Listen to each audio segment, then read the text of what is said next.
kind of just have put together. Yeah, no problem. I wish I had the forethought to set some of this up. I probably would have. I've got all kinds of audio, video recording equipment. It's like when I sit down and do basic Zoom meetings and conversations, I've gotten Yeah. just accustomed to using the built-in internal mic on the laptop. And Yeah. golly, for podcasts, if you got the equipment, you might as well use it. Right. Yeah. It doesn't surprise me you have the equipment. You're a media guy, aren't you? Yeah, that's one of the hats I wear.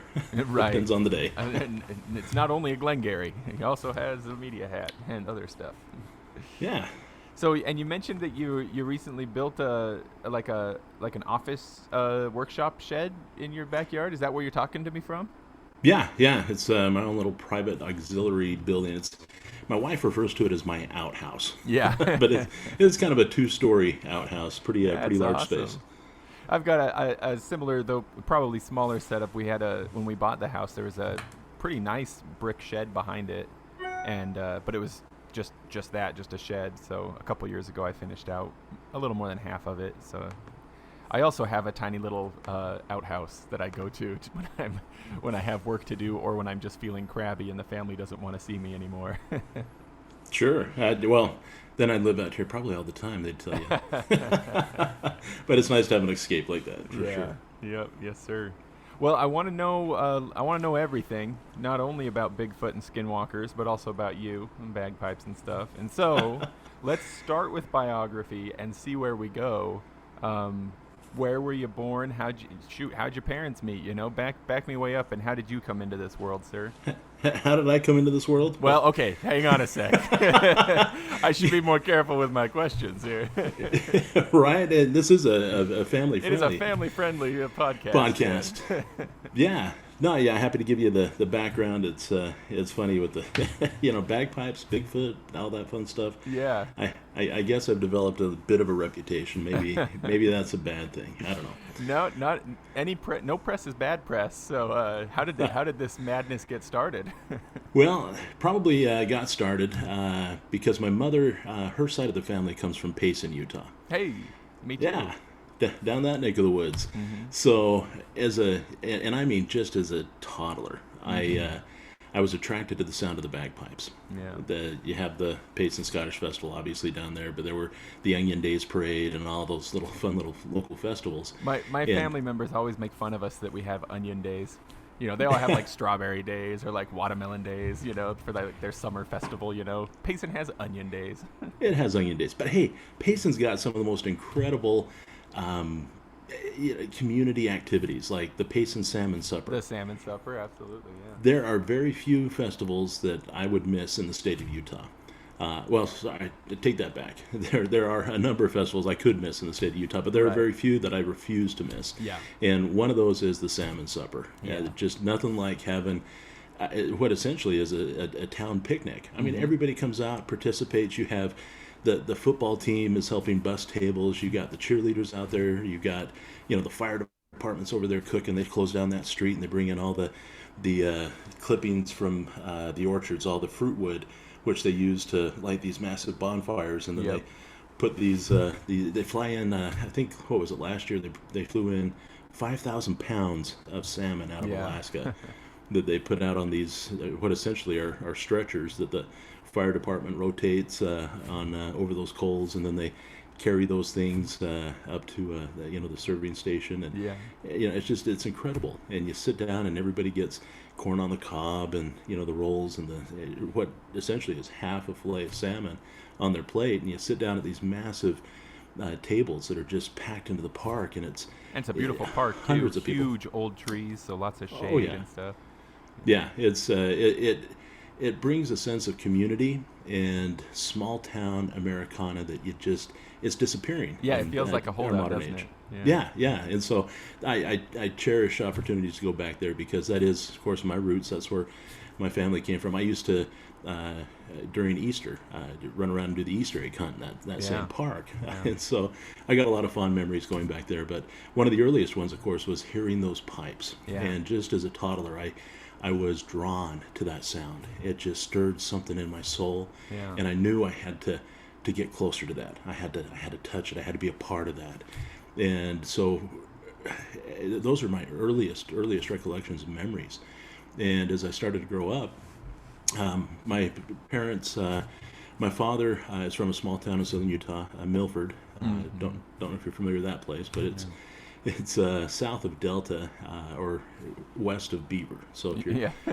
So either you go to the middle of nowhere and then head south, or you go to the middle of nowhere and then head west. head west, yeah. Yeah. So out there at the crossroads of nowhere and beyond nowhere, Yeah. is a little railroad town called Milford. Yeah. And that's where my dad's from. My mother's from Payson.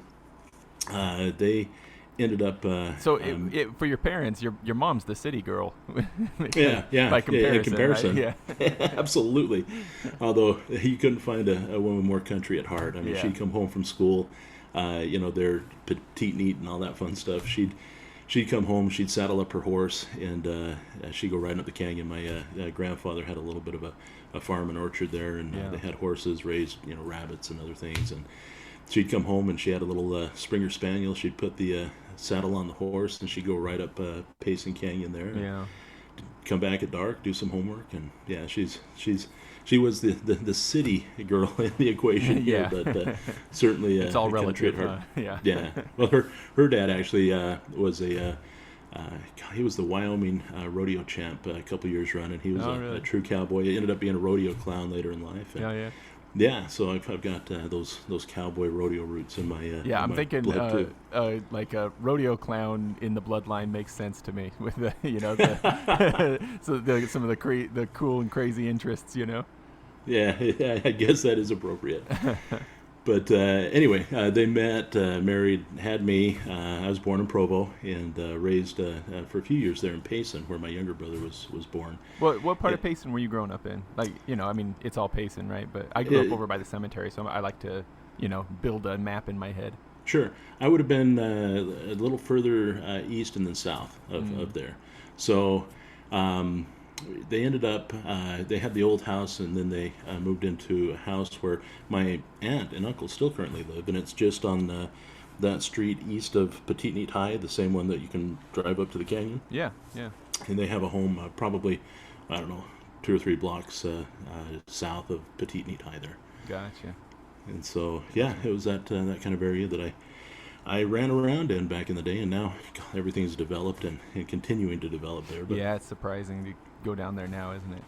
That whole It commercial is. section that used to only be orchards and grass, the turf farm out there. Yep. It's all commercial stuff now. It's funny how that It's stuff all- happens. All changed, yeah. Yeah. So, anyway, ended up moving up to Salt Lake. Graduated from BYU, and then ended up deciding. Oh, what did you study? Because you do a lot of interesting things. So I wonder, Oh, me? Yeah. Well, I was talking about my dad there for half a second, giving you the foundations of where a lot of this stuff comes yeah, from for me. yeah. So my dad got his undergraduate at BYU. Oh, I see. Yeah. He served, actually, both my parents are the LDS faith, and they served missions.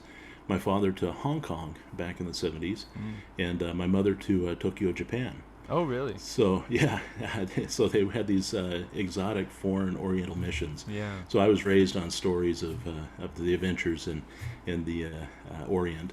And, Yeah, and man, and a cowboy and a cowgirl in the Orient as well. Like that's right? a strong like west to east culture shift there, huh? Indeed. Yeah. So they come back, and that's kind of how they met. They were teaching at what was the mission home in Salt Lake. And that was working for like, the church. like training for missionaries about to go out, right? Correct. Yep. And so they kind of met through that course of employment, and the rest is history. Fell in love, and along I came. Yeah. My dad, because of his language skills and connections over in Hong Kong and China, in 1978, the year I was born, Deng Xiaoping opened China up. So that before then, China was very closed. It was that communist country that was not letting anybody in and not letting commercial development, international investments, anything like that, take place. Well, that changed, and there was this revolution in the way they traded with the world and allowed the world to come in, and tourism opened up really for the first time. And my dad, because of those connections, ended up going into the travel business and was working for Morris Murdoch. And he actually was principal in leading some of the first tours into mainland China, kind of at the very beginning. And some years later, the government here deregulated the travel industry.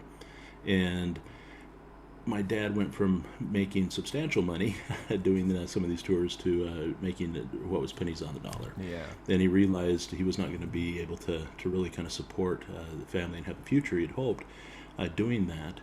And from his young age, had long wanted to be a filmmaker. But he thought making movies and doing film was something you had to be born into, like royalty. And so it was a dream that was unattainable, unreachable. Yeah, he wasn't born in Hollywood, so it's not even an option, right? Nope. Yeah. Milford, Utah, a little Right. stop on the Union Pacific Rail line between Salt Lake and Vegas. So being a filmmaker was just a dream. Well, when that happened, he and my mother, they were living here in Salt Lake, and he decided he was going to go back to school. And so he went and applied and was accepted into the film studies department at the University of Utah. He ended up getting a master's degree in film. And really kind of what turned him into that path was a company reached out to him while he was still working in the travel industry, taking tours into China. And it's nobody big, just George Lucas and Steven Spielberg. They were. I think I've heard of these guys. Let me Google these guys real quick. Yeah, so their production team, they had completed drafting a script for the second Indiana Jones film. Oh yeah. So after Raiders of the Lost Ark and all its popularity and the blockbuster that it was, they knew they were going to do a sequel. And they wrote a script that ended up taking Indiana Jones into China. And so they worked with my father in trying to get all the permissions and everything that was needed to go in. And things were going very, very well. But of course the Communist Party wanted to be painted in a good light. And as they reviewed the script and the plans for the film, they decided, this is not what we want. And kind of turned that opportunity to have that film in their country down. And so if you remember the second Indiana Jones film, it's Indiana Jones and the Temple of Doom. Yeah.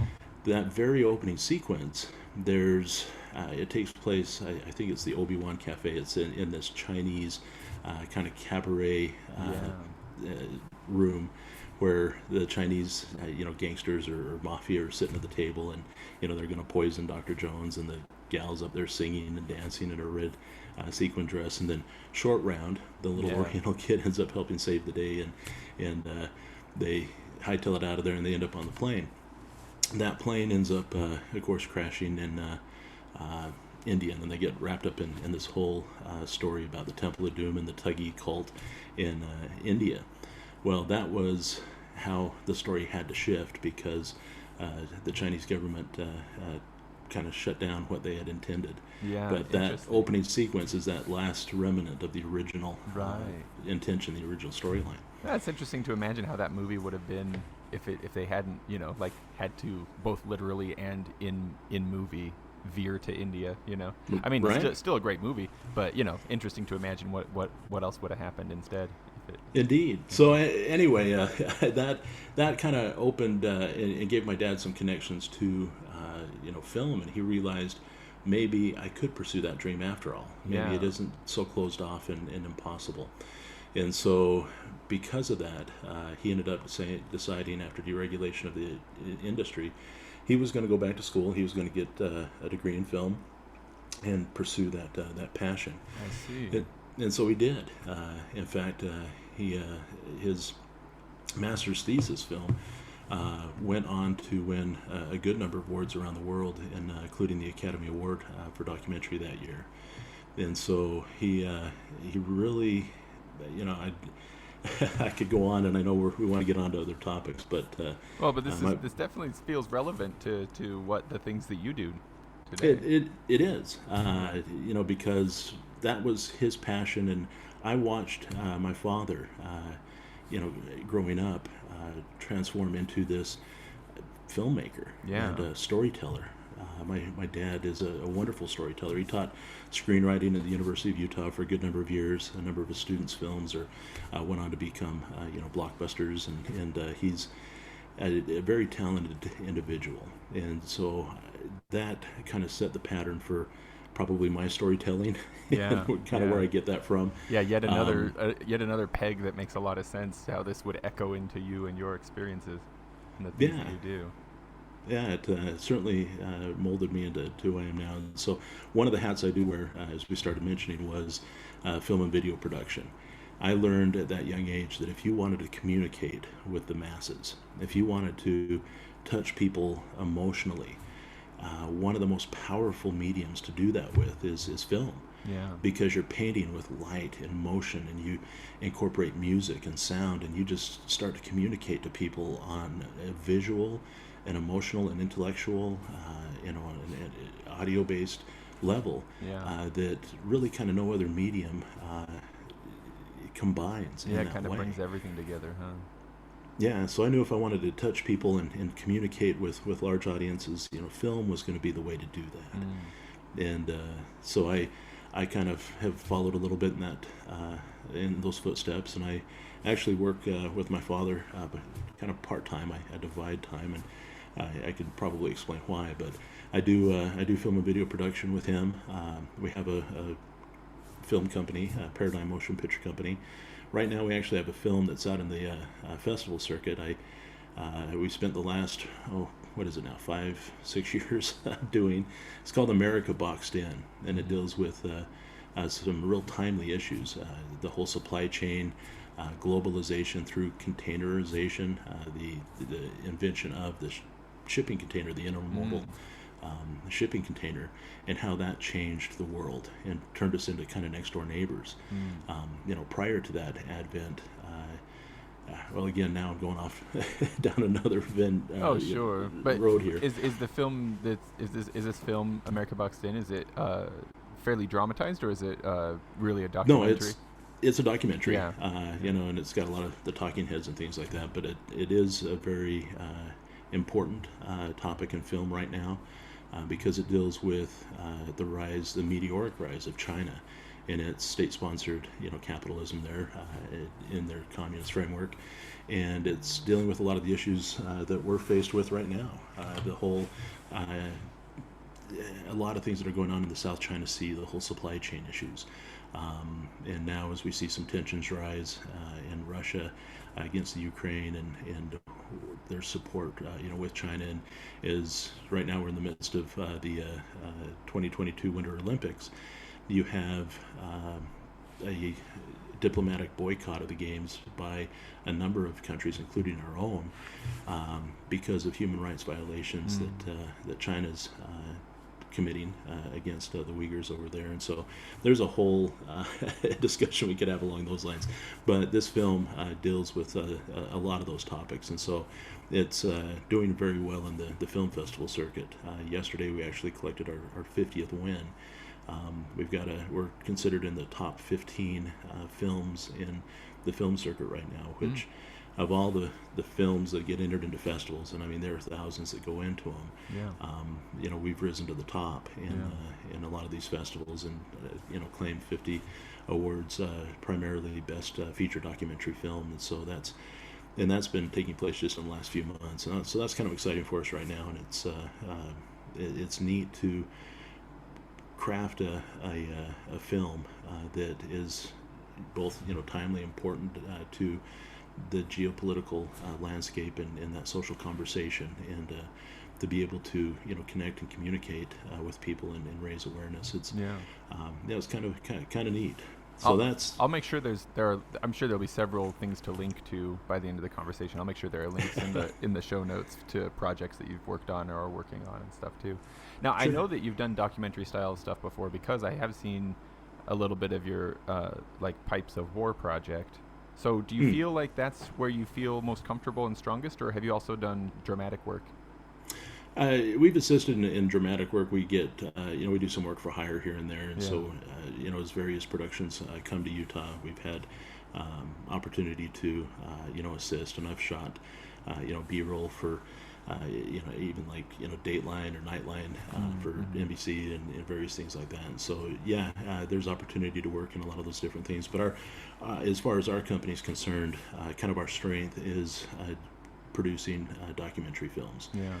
That's the one my dad got his Academy Award for was a film called Genbakushi, Killed by the Atomic Bomb. Genbakushi is Japanese, and it deals with the second atomic bomb that was dropped in Nagasaki. And my grandfather, he was from Milford, Utah. It kind of follows his journey. Of course, it tells the full, a little bit broader picture of the history of World War II, kind of what led up to that conflict and all. But it follows that personal journey of a farm boy in southern Utah, swept up in war after Pearl Harbor. Of course, they knew that they were going to be drafted, and he was going to go to war. And he was inducted into the Navy, and he was on one of the first three warships. It was a boxcar carrier, aircraft carrier, that went into Nagasaki Harbor after the bomb was dropped. I mean, they went in while the fires were still burning. And so it kind of follows his journey, his experience, because prior to my dad making that film, my grandfather never really talked about the sights, the sounds, the smells, the things he saw. Oh, I can hardly. It's making the hair stand up on my neck just to even imagine the hellscape that he would have been welcomed by to come into the harbor that quickly after the bomb. Right. So it explores that and the thought and. Again, we can go down to that tangent for a while and talk about all that. Well, what is this show about if not tangents?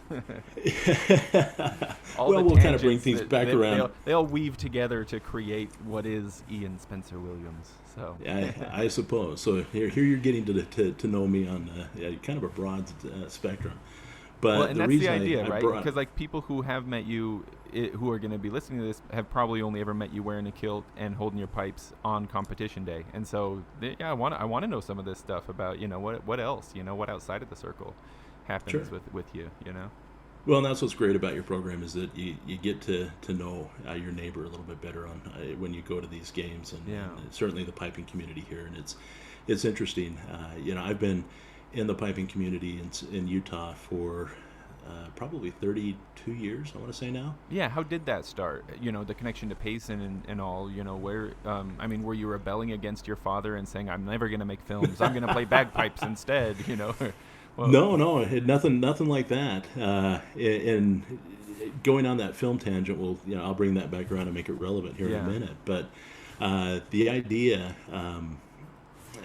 of pipes, like I say, appealed to me from that very, very young age. Yeah, you liked them. I had to get close to them, loved them, wanted to be a part of it. Yeah. And so my family settled up here in the Salt Lake area while my dad attended and graduated from the University of Utah. But of course, we'd go down and visit family in Payson, so I would constantly be down there during the Highland Games, and as just a child, I'd watch the pipe bands. Well, I knew I wanted to be a piper, and the thing was, I didn't know. It was kind of like my dad wanting to be a filmmaker. You had to be born into it. Yeah, out of reach. Yeah, totally. It was a dream, but where am I ever gonna find a piper or somebody to teach me anything like that? Yeah. And when I was probably 10 going on 11 years old, I happened upon a gentleman practicing pipes in a park near my house. And up in Salt Lake now, right? Up in Salt Lake, yep. Yeah. So he was just piping in this park, and I was with some friends. We were out messing around, and we went over to this park. There was a field nearby, and back then you could walk around with little bows and arrows and probably not cause too much concern. Yeah. I'm trying to imagine a pack of kids doing that in Pioneer Park today. I don't know if you'd get away with it, but okay. Yeah. No, not going to get away with it these days. Yeah. But that was 1980 something, and life was great. And you were riding your bike, and there was open space, and you didn't have to come home till the street lights came on at night. Yeah. And it a little bit of more freedom. So these were the Stranger Things days. These were the Stranger Things days. Yeah. And nothing stranger than a gentleman playing bagpipes in this park on the outskirts of the neighborhood. Right. And so I walked up to him, and I looked at him, and I said, "Hey, you're going to teach me how to play the bagpipes." There you go. And this guy, he chuckled, and he said, "You know what? If I had a nickel for every kid that told me I was going to teach him how to play the bagpipes, Yeah. I'd be a wealthy man. And you know what? He was probably right, because that guy, he was a school principal for a lot of years. Oh, yeah. And he used to lead the Halloween parade at the elementary school. He would lead that dressed in his kilt and playing the bagpipes. That principal was Don Baxter. Oh, the Baxters! Look at that. I just talked to Bruce just a week or two ago. I don't know in what order these are going to release, and so Sure. it gets shuffled just a little bit. But once this episode releases, I will probably have not that long before released the interview with Bruce. Well, it's funny. The Baxters have a connection to a lot of people here in the piping community in Salt Lake and in Utah in general. Yeah. Even listening to your episode with Larry Erdman. Oh yeah. Good old Larry. Yeah. It's funny, and there's a story with Larry too that involves my father. I hope it's Larry, embarrassing. If it's embarrassing, you got to tell it. I got to tell it? Yeah. No, I love Larry to death. In fact, this outbuilding that we were talking about, my kind of studio office space out here, Larry was the electrician that helped wire all this up. Oh, really? What a great guy. So, yeah, I love him to death. He was a Boy Scout, and he went and attended camp up at Camp Mapledale, which is up Payson Canyon. Yeah, I've been up that camp when I was a kid as well, yeah. Fun. My father, from Milford, he was a real big scouter, and he went on, back in the time BYU offered a survival course, and you would go on this literally like a 300-mile hike and learn to live off the land. A gentleman named Larry Dean Olson ran that program. And my father participated in that, and he was real keen on all the scouting, and he ended up being a counselor up there at Camp Mapledale. And Larry Erdman was a scout that when my father had arrived and they were highlighting things, stuck out in his mind, because my dad had just recently come back from survival, and these young kids heard the stories and knew what an achievement and accomplishment that was. And the funniest thing is, Larry, he holds those Kayleys. Yeah. I think he talked about that. And of course, if you haven't been invited, he'll invite you shortly to Kaylee, where everybody can come and do some of the social dances, the Scottish dances. Yeah, he's got a tune book you can review before you get there and stuff. He's got it set up real nice. Yeah, bring your small pipes, bring your timbales, bring anything, and you're welcome to sit and jam and play the music from those books. And it's a fun social time. My children love going to those Kayleys. And at a Kaylee probably 20 years ago now, well, no, even more than that, it's got to be 25 years or so. Jeez, I'm getting old. We went to attend to this and brought my brothers, and my dad came along, and they were sitting and they were chatting, and suddenly the revelation washed over both my dad and Larry that they had met at Camp Mapledale years and years before. Right. And at the camp, I don't know if you. I mean, it would have had to have been decades before, right? Like really years and years and years before. Yeah, when they were kids. Yeah. I mean, long before missions and marriage and children and careers. Yeah. These guys were up at camp, and that year my dad, somebody had found a very large rattlesnake, and my dad and another individual, killed that snake. And apparently that snake skin still hangs up at Camp Mapledale. I guess it's on one of the other walls that used to hang at the trading post. Yeah, I was going to say, it's at the trading post. I saw it, yeah. You've seen it? I know the skin you mean, yeah. So my dad killed that snake, and then they ended up serving it, cooked it up, and so the kids that were there at the time could sample some of that snake. And Larry Erdman was one of the guys that got a taste of that very snake. Oh, this is too perfect. This is too beautiful. And I was just small world. Yeah, small world, man. And I was just talking with the Christmas episode this year. I was talking with Erin, who she's actually moved out of Utah now, but she started piping with Wasatch a few years ago, and her husband is what do you call him, a herpetologist. He studies snakes and lizards and stuff, and we were talking about the difference between being poisonous and venomous, that if you can eat it versus if it bites you, you'll get poisoned, And then sure. my buddy Jeremy, who has the Way Too Twag podcast of bagpipes and bagpipe history, he messaged me afterward. He's like, "You're ruining what I thought the West was. I thought in the West you served rattlesnake burgers at McDonald's and stuff." And I was like, "No. Well, now it's been revealed. Yes, we eat a lot of rattlesnakes out in these parts." Well, I could go on with more snake eating stories, but yeah, we won't. We'll get back on track That'll here. Be another episode. Yeah, just to paint a picture of how small this world is. Yeah, that's fun, there's Larry eating, rattlesnake up at Camp Mapledale that you've seen the snake skin, and Yeah. that's how that all came That is about. too It was cool, man. it was a pretty big snake, and so they've hung on to it all these years. Here we Yeah. are, decades later, and that snake skin still hangs up there at How the lodge. cool. Yeah. So anyway, back on track. Don Baxter, I approach him and tell him he's going to teach me how to play the bagpipes. He laughs and chuckles, and he kind of brushed me off because a lot of kids say, "Hey, I want to learn the bagpipes," and Right. they never Sure. do. They kind of peter out. Yeah. But I was persistent, and he actually didn't live too far from my house. Again, he just walked over to practice at the park, and I walked from my house to Run go to around that with bows park and arrows or something. Yeah, with bows and arrows, and, Yeah. and cause all kinds of mischief, and Yeah. ran into him. So on another occasion, I ran into him again, Yeah. and I persisted. He said, "Look, if you're really serious, I'll give you the name of a man who will teach you. I really don't do lessons, but here's a guy that will." And he gave me the name and phone number, and that was Dennis McMaster, who was the sure. pipe major of the Yeah. Salt Lake Scots at the time. So I called Dennis up and told him I was interested. He kind of told me what it was going to take and in the commitment level. And that Christmas, I'd been so interested and involved in pursuing this. My parents ended up giving me a practice chanter and a little starter book, a little set they bought at Edinburgh Castle, down Sure, yeah. Eric Rand, so Yeah. Main Street there. So I ended up with a practice chanter and a little workbook, and I started learning the fingerings and whatnot. And your I parents were all reached out- for it? They didn't have any misgivings about having a kid learn to play pipes? Surprisingly, no. Maybe they didn't know what they were getting they- into, huh? Well, they had encouraged me to get into music, Yeah.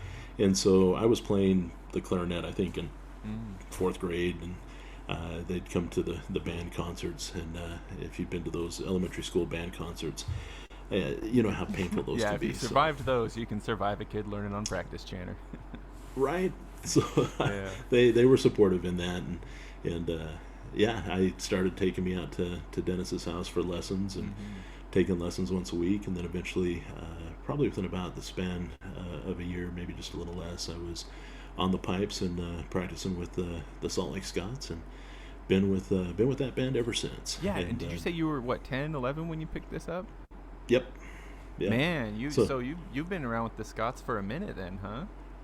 Like I say, about 32 years now. That is I'm in pretty my darn mid-40s, cool. and it's been fun. It's been good.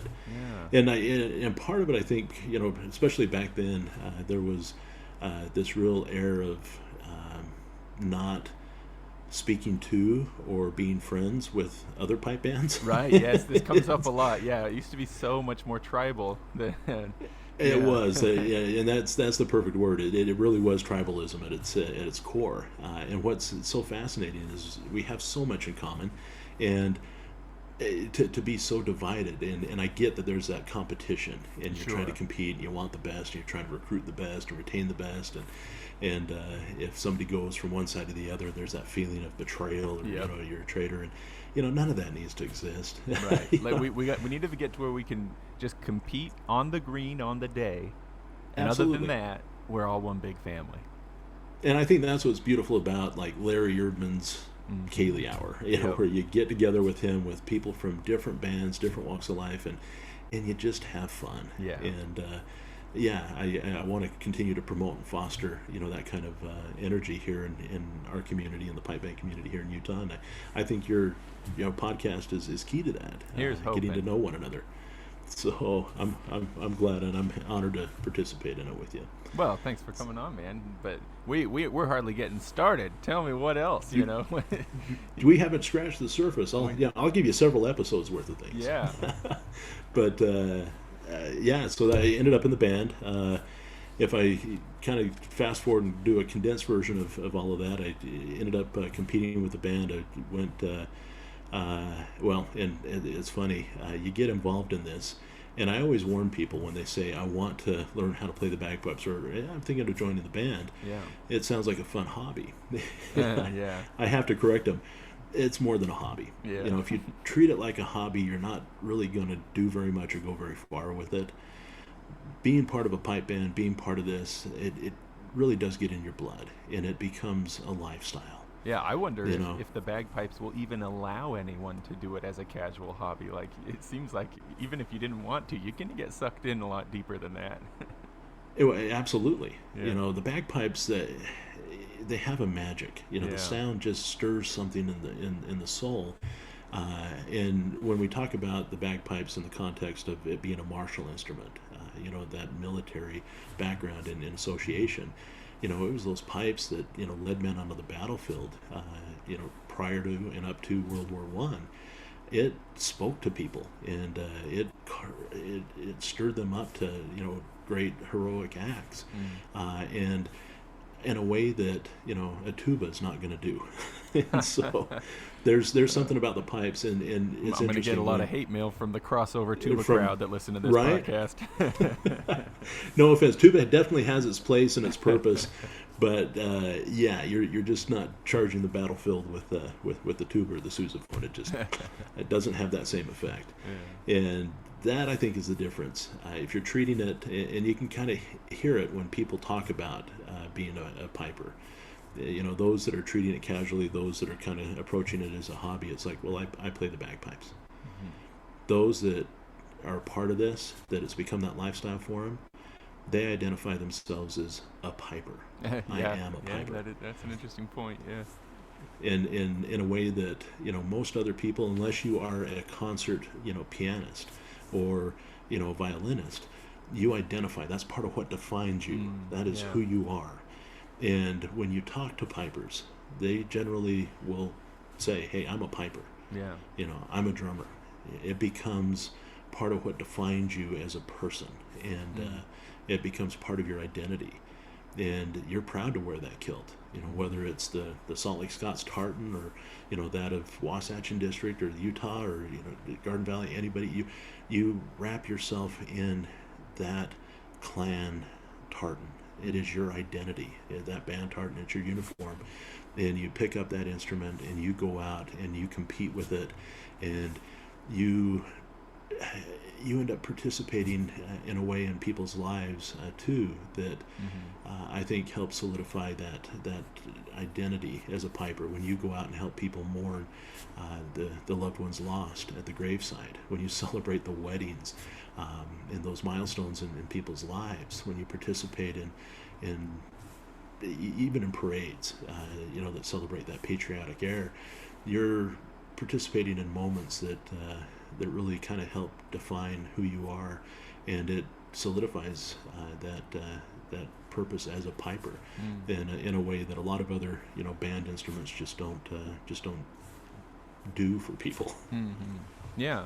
Oh, that's beautiful.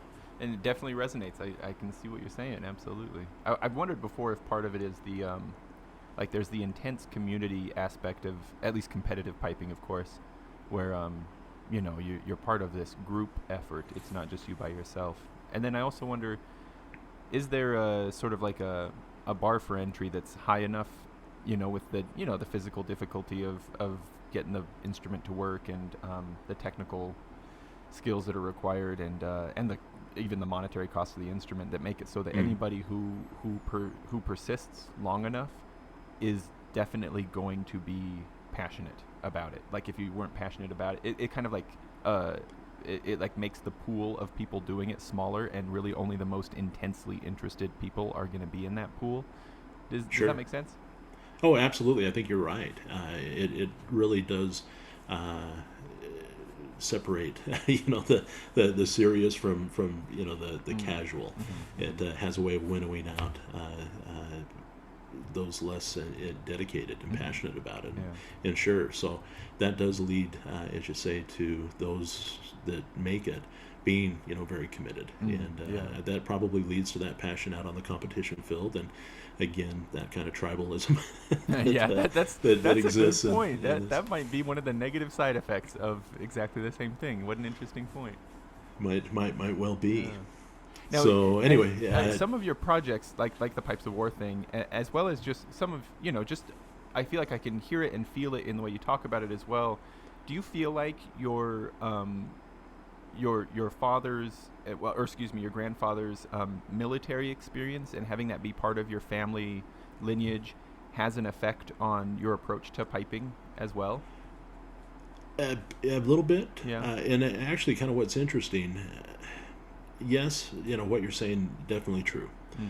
and a part of it. But I think the appreciation I have for the service my grandfather rendered our country in World War II really deepened through experience in researching pipers in war, and then ultimately in starting to move forward with our Pipes of War project, to go to the battlefields, the battle sites, and participate even just in some of the funerals here in our state of Utah, as we've recognized or mourned fallen soldiers that have come home in different memorial services as well. Whether you're piping for the anniversary of Pearl Harbor, or you're at the Veterans Cemetery on Memorial Day, and you have these individuals that come up to you that are veterans, and they're thanking you, and they're being moved by what you're doing. I remember a few years back I was out at the Veterans Cemetery there at Camp Williams. Yeah. And an individual came up, and he had received some traumatic injuries in a conflict over in the Middle East, and he came over to me, and on prosthetic legs and arm, and you're just for him to come up and be moved to tears by what I was doing, and to thank me, it was incredibly humbling. It was this gut punch that here's an individual I owe my freedom to, everything I enjoy, he went and paid for in such a physical and tangible way that I can see that. And it's left and forever changed his life. He paid that price for me. It was incredibly humbling and moving, and it helped me. Maybe I think I always tried to understand what my grandfather had done or others do in service, but in moments like that, you just it comes home in a very visceral and emotional way, where it's that gut punch that there are men that have stood up to provide us with the security, with the freedom, with our way of life, and it comes at a price, and one I haven't personally paid. Somebody else paid that debt for me, and I benefit from it. And so if I'm able to pipe and express my gratitude that way for them, it's the least I can do. And I can't think of a better way to use that talent than to honor those men and women. And so I think over the course of my piping career and the work I've done researching pipers of war, and again, playing for those kind of memorial services, you come to that understanding and appreciation. And so, yeah, when you ask that, question, does one lead to the other? I think, both have given me a deeper understanding of those who, serve in the military and what they go through, and again, why I pipe.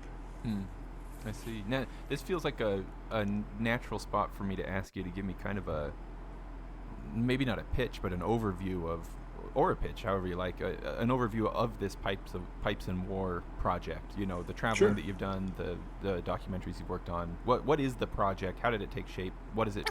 What's happened with it so far? What's its future? That kind of stuff. Okay. The really the way it kind of came about when I was learning how to play the pipes. Dennis, he wouldn't just teach me the fingering or the tunes. He had the presence of mind to share a little bit of the history of the pipes and people who played the pipes. And he had on his bookshelf a little volume called The Pipes of War. This book details, it's kind of the record of achievements of pipers during the Great War. It was published originally in 1920, so 2 years after the end of World War I. And in there it highlights all the different regiments, Scottish regiments, and their pipers, and kind of what they did, and it's the Roll of Honor, and there's some other little anthology type stories or histories that were compiled into this book. And in one section, some of the achievements, there's little paragraphs that highlight actions in which pipers were involved and what those pipers did.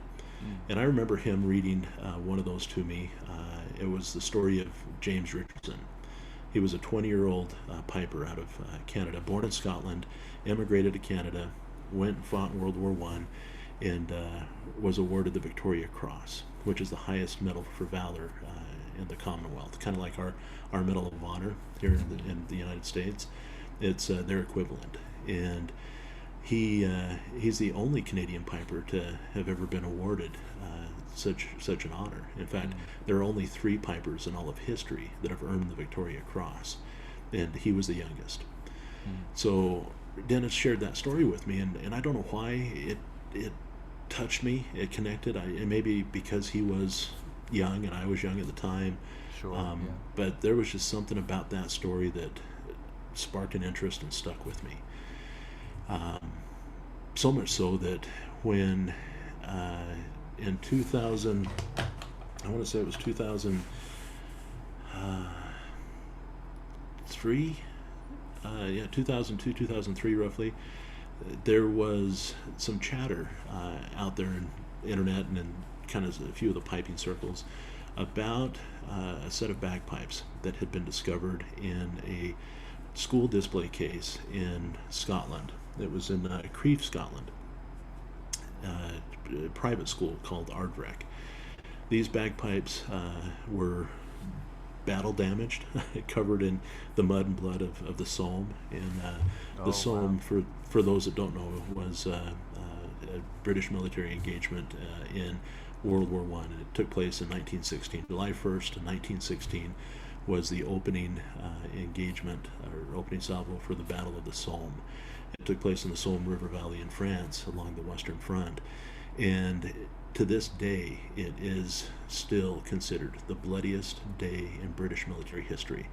60,000 casualties occurred that day for the British forces, and nothing's compared to that since for them. And this James Richardson, participated in that. And when you say the Battle of the Somme, it wasn't a battle that just took place one day. It was an engagement in multiple battles that took place over a several-month period. The Battle of the Somme did not come to a close until probably November of that same year. And so from July to November, the Battle of the Somme raged in that area. These pipes were covered in the mud of that battle, and they were sitting in this display case. And what I'm trying to think of the best way to articulate some of this story, because there's so much information to share. Yeah. But and so forgive me if I start to trip up a little bit, because there's no so many things here to share about it.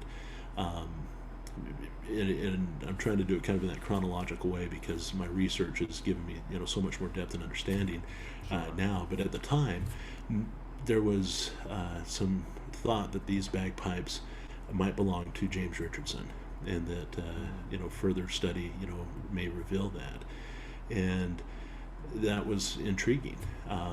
Dennis at the time brought that to my attention, and I got excited. I'm going, oh wow, could they be these bagpipes that belong to this piper?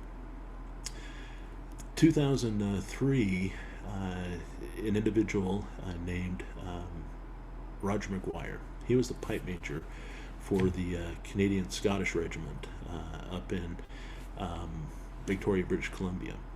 He went over to Scotland to kind of verify and if these pipes belonged. And so I guess maybe the way to draw that connection is to kind of go back just 2 steps. The reason those bagpipes came to light and were brought to kind of the conversation was that school in Crieff, Scotland, Ardrech, it had just barely gotten connected to the internet. I think that was 2001, maybe 2001. They connected, and if you go over there, This school is awesome. I mean, it Yeah. is it is this stone castle of a school, private school. It's been around for, over 100 years. It looks like Hogwarts, to be Yeah. honest with you, from Harry Potter fame. Right. Yeah. And so, um, this school has a little bagpipe band, and there was a gentleman named Thomas Christie. Thomas had students, children attending, and it's a boarding school, and he encouraged them to learn the pipes. And when the internet was connected, he was interested in helping the students understand how powerful a tool the internet was, and it was going to be for them. He had had some business dealings and such, and knew what the internet could do. And he, in traveling down and visiting at the school, he was familiar with this set of pipes that sat in the school display case. In the school library, there was this massive wall that had this glass display case, and in it, all the good old boys from the school, all the alumni, they would, in their travels all around the empire, they would send back little novelties, little tokens and knickknacks from all over. And that display case essentially became the school, what they'd say, the school museum. There's a mummified bird from Egypt. There's various, crystals from different, parts. There's I'm trying to remember everything that was in there. I think there was a stuffed, snake from India, and various interesting things that dated back to some of that Victorian period when members were traveling to the different parts of the British Empire, and they'd send back those little knickknacks and tokens, and they'd be dated and have a little tag that said where they came from and when and what they were. And it was this eclectic collection of items. But in one section there were these items from with the Great War, and so there was shell casings or shell art. There were fragments from various high explosive artillery rounds that were sitting in this display case. But among all those things, there was this set of pipes, and the pipes had a bag cover and pipe ribbons that were a unique plaid. And Thomas, whose family had also served in the military, he knew that tartan would be unique to a particular regiment. That the regiments had their, whatever plaid or tartan they decided to unite under, that there would be a specific regiment associated with that tartan. And he thought, okay, maybe we can figure out which regiment those pipes belong to based on that tartan. And he was curious because in his experience, he was not familiar with that particular tartan. He couldn't seem to find it connected to any known Scottish regiment in the country.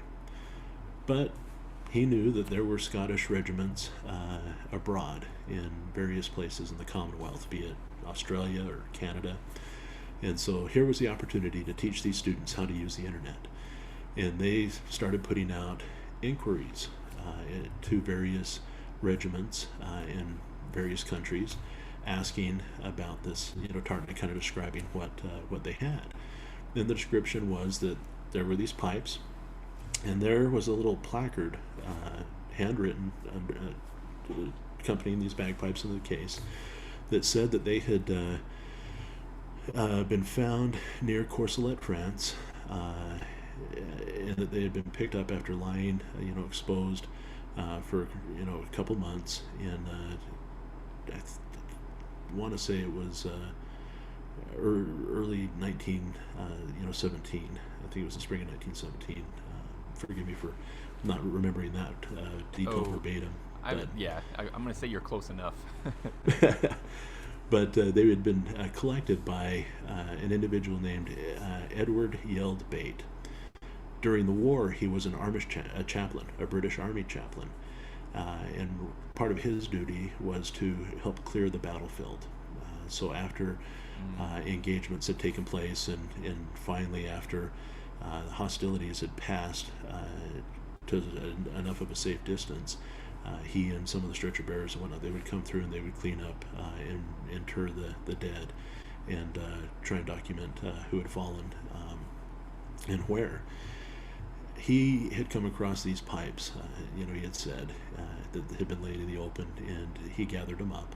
He was Scottish, and he kept them as that souvenir, as this symbol of home and war and whatnot. He, for whatever reason, decided what a duty too, though.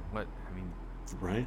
That guy's life must have been hard. What a difficult thing to do.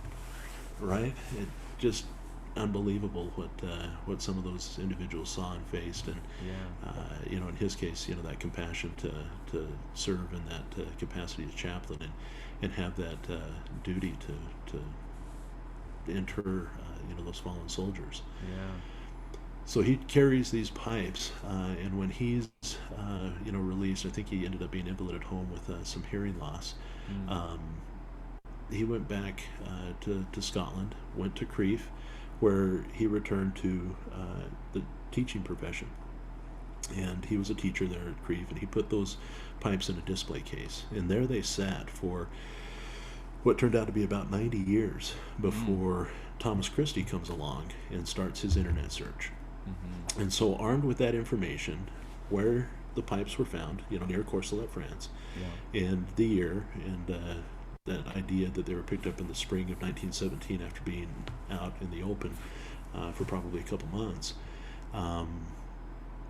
Those dates and then the tartan connected with Roger Maguire.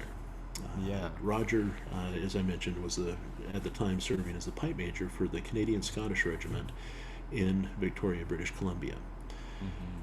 He recognized the important intersection of date, location, and pipes. Roger perpetuates, that Canadian Scottish Regiment perpetuates the 16th Battalion Canadian Scottish from World War I. He was uniquely positioned to pick up on all that information and know the history of his pipe band, of his regiment. As pipe major, he was well versed with who the previous pipe majors were. If you ever go to Victoria, there is the regimental headquarters is the Bay Street Armory, and if you walk in there, there is this wall, and there are photographs of all the pipe majors going back to World War I when it originally formed. There were 5 different militias in the area: the 72nd Seaforth Highlanders of Canada. There were some Gordons, and there were again 5 different militias that, when World War I broke out, they combined and kind of amalgamated into one unit. In Canada, they numbered the units, and so those 5 different militias combined, and they were Scottish or Highland regiments. They combined into one that was then known as the 16th Battalion Canadian Scottish Regiment, and they went overseas to of course fight. And Roger knew that James Richardson and a few other pipers, John Park and this regiment, were in the late fall of 1916 fighting in an area near Courcelette, France. And so when that card said that these pipes had been found near Courcelette, he perked up, and suddenly it was like, could it be? Could these pipes have belonged to one of these pipers? Because there were 2 pipers that were killed at what was known as the Battle at Regina Trench. That's what I was going to ask. Like, do you have an idea about how many pipers would have been in that? Where we've got the intersection of time and place. Then how many pipers are we dealing with as potential owners of this set? We end up dealing with 2. There was Piper John Park. Pretty small group, yeah. Pretty small group. There was the regimental pipe band, and that consisted of multiple individuals. But on that particular day, there were 5 regimental pipers, and 2 were killed and didn't come back, and were lost, and their pipes were lost with them. The other pipers came back and brought their pipes back. So we had 2 individuals that we know that were killed in action that day, and whose pipes were lost to the battlefield.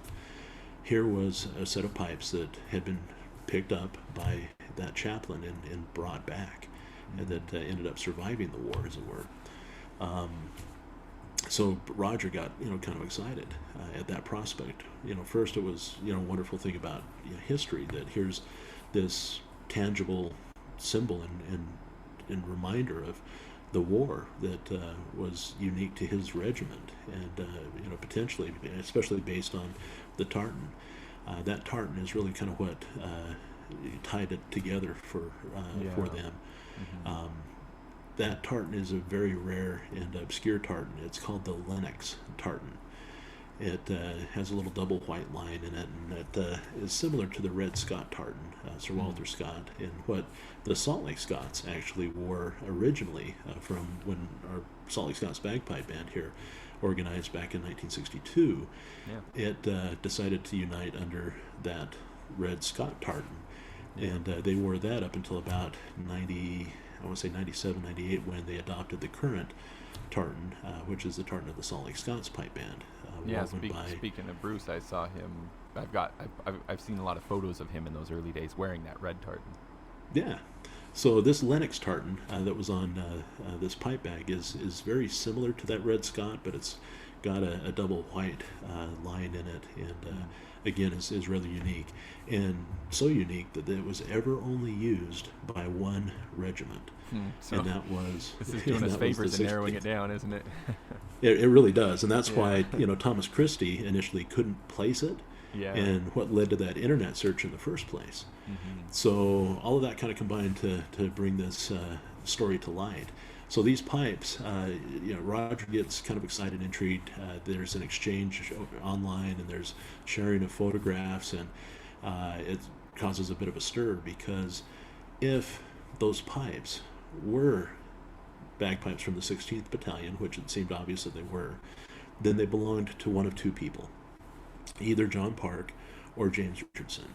Mm-hmm. And the prospect that they belonged to James Richardson was very exciting, because those pipes would be the most famous bagpipes in Canadian history, because they belonged to the only Canadian piper to earn a Victoria Cross, and again, one of only 3 pipers ever to do so. So there was some significance to explore there, and some reason for excitement.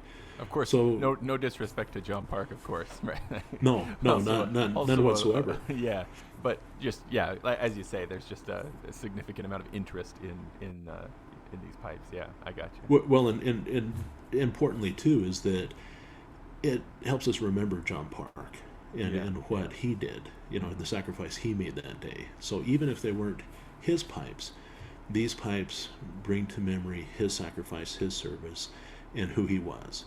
Yeah. There's that constant saying or tagline when we talk about World War I, especially from the Commonwealth side of things, and it's that idea that lest we forget. Yeah. Don't forget what these men did. As long as there are those who remember, maybe we won't enter into such a costly conflict again.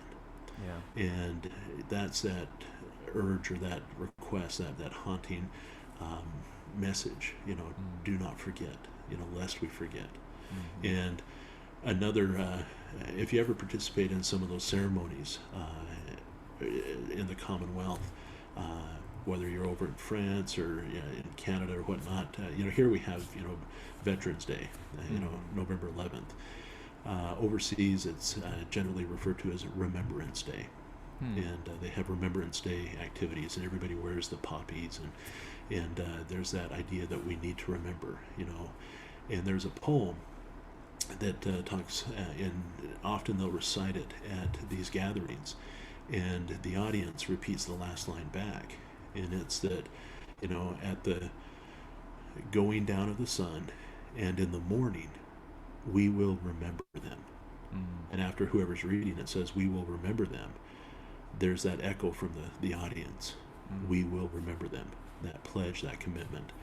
And so, the idea that, these pipes may belong to Richardson or John Park, I'm moved to the notion that we're remembering both those men and the sacrifice they made that day when they led the men into battle with those pipes. but certainly, there would be excitement over the idea that these were, Jimmy's. But there was that caution, not knowing whether they were going to be Richardson's pipes or Park's pipes. Yeah. And so, the Roger ends up traveling overseas. The regiment kind of comes together, and there's some donations, and he goes over and he investigates, and sure enough confirms that these pipes, were regimental pipes. They're a beautiful old set of ivory Hendersons, and they just were fascinating. And he said, "Yeah, these have to be, either Jimmy's or John's, based on what they had uncovered at that point." And at that juncture, the regiment decided, they wanted to try and acquire these from the school and bring them home. And that's where I start to get involved with this project, and why I rambled on about my father being a filmmaker. I got excited. There was something in me that just, a flip that switched, and it was, oh my gosh, here's a story that the broader community needs to know, not just the pipe band community, but the world. And it's an important story to be told. And if I'm going to tell the story, there's one way to do it, and that's through film. And so I went to my dad and said, Father, let me tell you a story. And I started giving him the background on James Richardson and the pipes and this discovery. And, he recognized that, there's potential here. We could do a really cool little documentary on this.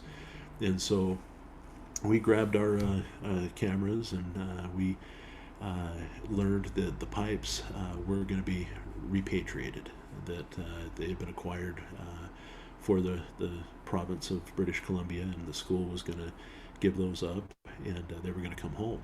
And that was taking place in 2006. So we made all the... This is one of the rare occasions of a British museum of any sort being willing to send an item back to its natal land, right? Right. Well, and I think it's because it was just the private school, and it wasn't so much here, let's hand it over. There was a monetary exchange. Right. Yep. Thanks to some generous donors up there in British Columbia. But they did. They were willing to send those home, and that was a real significant moment. And what was really impressive was the way that the province of British Columbia brought those things home. Those pipes came home to a hero's welcome. The steps of the Legislative Assembly building, kind of their Capitol building there in Victoria, the Premier of British Columbia, some other dignitaries, the regiment, everybody came out, descendants from the Richardson family. These things, when they came home to a hero's welcome. They did what James could not. He fell during World War I, and he's interred over there in France. But those pipes came home. The pipes came home. Yeah. And they put those in a display case in an honored space. They've been put in the rotunda of the Legislative Assembly Hall up there, and so they occupy a real special place. And it's interesting. We got involved in, even at that point, they were calling them Richardson's pipes, but they hadn't proven that they were indeed belonged to Jimmy. It was the belief and the assumption, and there were a couple things that they were kind of clinging to, but they wanted to do some further study. And we actually got involved in that process. My father and I, we began that researching and trying to uncover a lot of we ended up uncovering a lot of never before seen photographs that contained Jimmy, that people had, they'd been seen, but people had forgotten. People weren't aware that James was in those images. People were familiar with the story of James because of his action on the battlefield. So they knew what his action was, why he got the Victoria Cross. They knew in his youth he was born in Scotland, immigrated to Canada. His father ended up being the chief of police in Chilliwack. He competed in some Highland Games and won some medals there in Vancouver and Victoria. But he was only there real briefly. They immigrated in 1913. 1914, the war breaks out. He goes over. So Yeah. he had one season to kind of compete there and participate in that British Columbia area before, going overseas to war. And then in 1916, October 8th, is the battle in which he takes place, in which he pipes. He turns the tide of battle with the sound of those pipes, Yeah. and then loses his life. And that's kind of it. There was one other story where he was involved in the Vancouver area.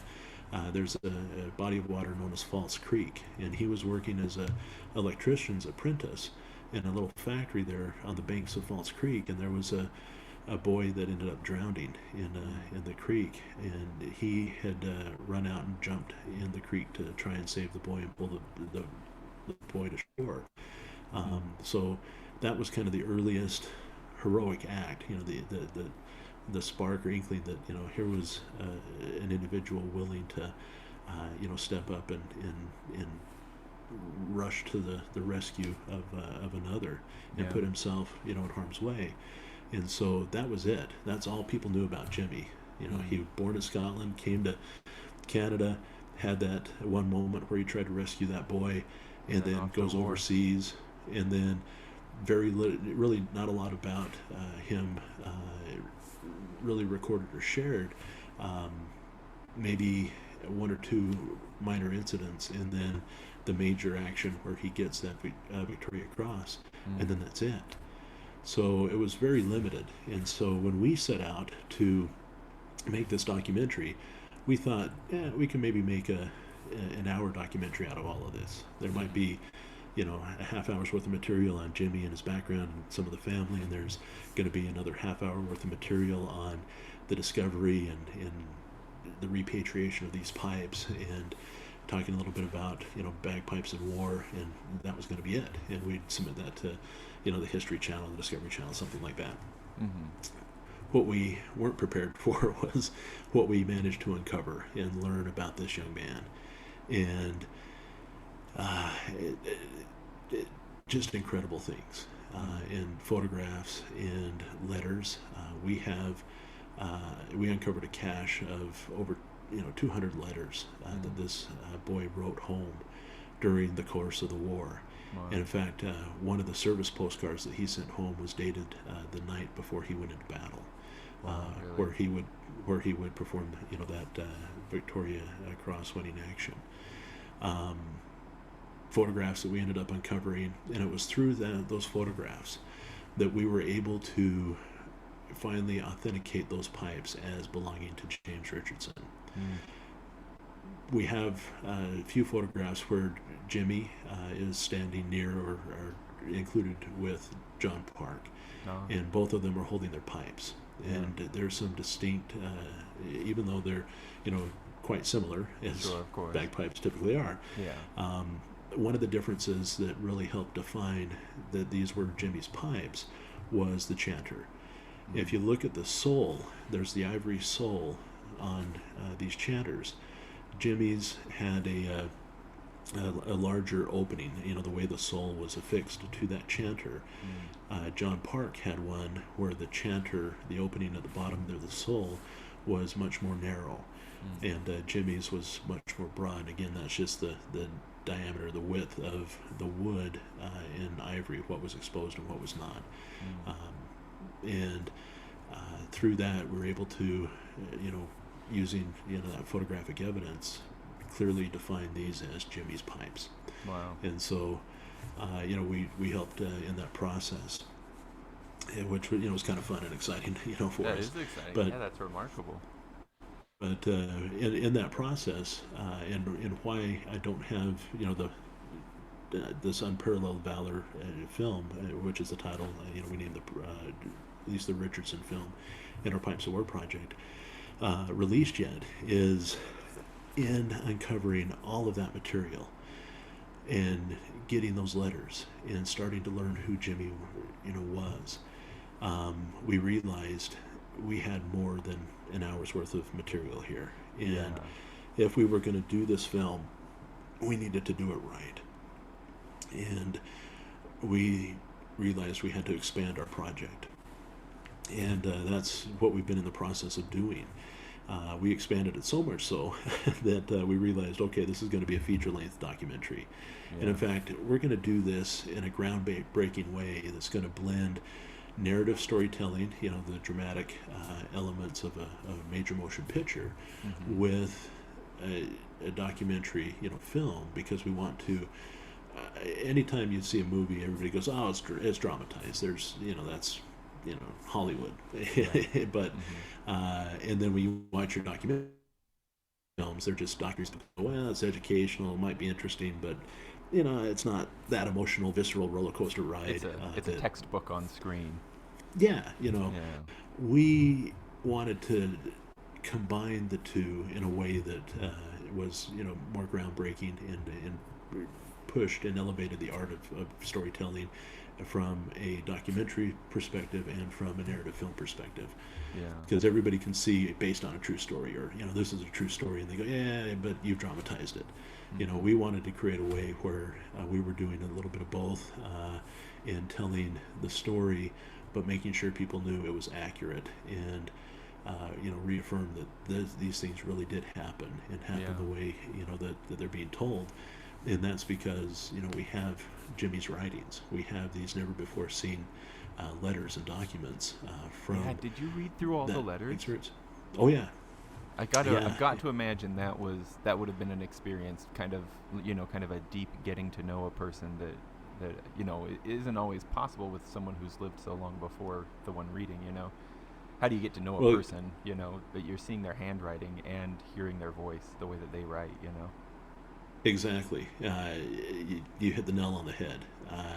It's funny. Sometimes I get talking about Jimmy, and I've had people tell me, you talk about him as though he were, here, he were Yeah. alive, like you knew him like a best friend.